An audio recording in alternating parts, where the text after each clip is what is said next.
बिस्मिल्लाहिर्रहमानिर्रहीम। अस्सलाम वालेकुम। आप हमारा YouTube channel voice of overseas देख रहे हैं। मैं हूं आपका दोस्त तौकीर साजिद। दोस्तों, काफ़ी दोस्तों के सवालात आ रहे थे हज फिंगर के बारे में।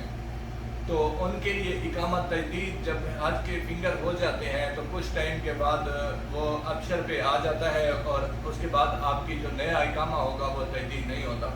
इसके लिए आप दोस्तों को करना क्या है, अभी नेक्स्ट के लिए प्लान कि अगर कुछ ऐसा होता है तो अगर आपके कहीं पे भी हज बसमात हुए, साल हो गया, 2 साल हो गए, अभी तक कंप्यूटर पे नहीं आया, तो कैंडली आप एक दफ़ा फाइनली तक चले जाएं और नए वीज़े पे आ जाएं ताकि वो फिंगरप्रिंट जो हैं आपके खरूज निहाई में कन्वर्ट हो जाएंगे और जब आप नए वीज़े पे आएंगे तो ये मुश्किलात आपको नहीं आएंगी।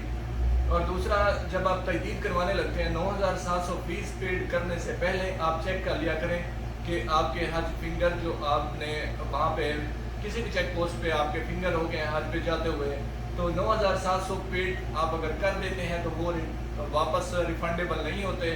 इस वजह से वो फीस पेड करने से पहले आप दोस्त चेक कर लिया करें कि हज के जो रस्मात हैं वो आया कि शो तो नहीं हो गए, तो उसके बाद आपका इकामा तजदीद नहीं हो सकेगा।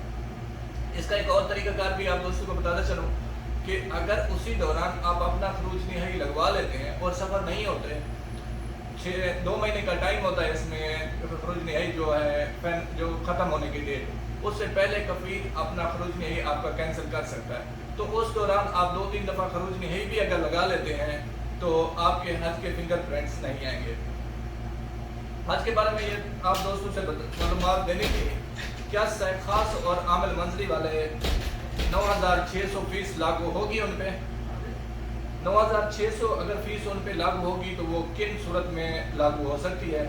खास और आमिल मंजरी वाले जो हैं 4 से ज़्यादा किसी कफील के पास अगर फर्दी हैं तो वो उन पे 9600 लागू किया जा रहा है, लेकिन अभी तक अमल दरामद नहीं हुआ। तो जो ही कोई इस तरह की मालूमात आएगी तो आप दोस्तों से ज़रूर शेयर करेंगे। नकल मालूमात और इकामा तजदीद या इकामा प्रिंट के हवाले से जो अभी मुश्किलात आ रही हैं कि इकामे का तबाह या प्रिंट जो इकामे की तब्दीली होती है वो नहीं होती, उसमें नकल मालूमात आपकी जो पासपोर्ट की है वो इस सूरत में है कि कफील अपने अबशर से करता है। अगर उसके चलान वगैरह नहीं है, मुखालफे नहीं है, तो वो अपने अबशर से नकल मालूमात कर सकता है। और दूसरा, इकामे का जो प्रिंट है वो लाजमी है कि आप बरीद के ज़रिए अपने कफील को बताएं कि वो अपने पास मंगवा ले। और इसी तरह जो है रुख्सा जो है आपका वो आप तजदीद करते हैं तो आप अपने अबशर से ही बरीद अपने घर पे मंगवा सकते हैं। खास का इकामा 2 साल का कैसे तजदीद होता है, क्योंकि यहाँ पे अबशर से जो है ना वो 1 साल का आता है, तो अगर आपका 14 महीने से फिर कम बचता है इकामा तो फिर भी आप दूसरी तजदीद भी उसी टाइम आप कर सकते हैं। ये तमाम तर तफसीलात आप दोस्तों से शेयर करनी थी। तमाम दोस्त अपना बहुत सारा ख्याल रखिएगा। वीडियो अच्छी लगे तो सब्सक्राइब करें, लाइक करें और दोस्तों में शेयर करें। अल्लाह के बाद अस्सलाम वालेकुम।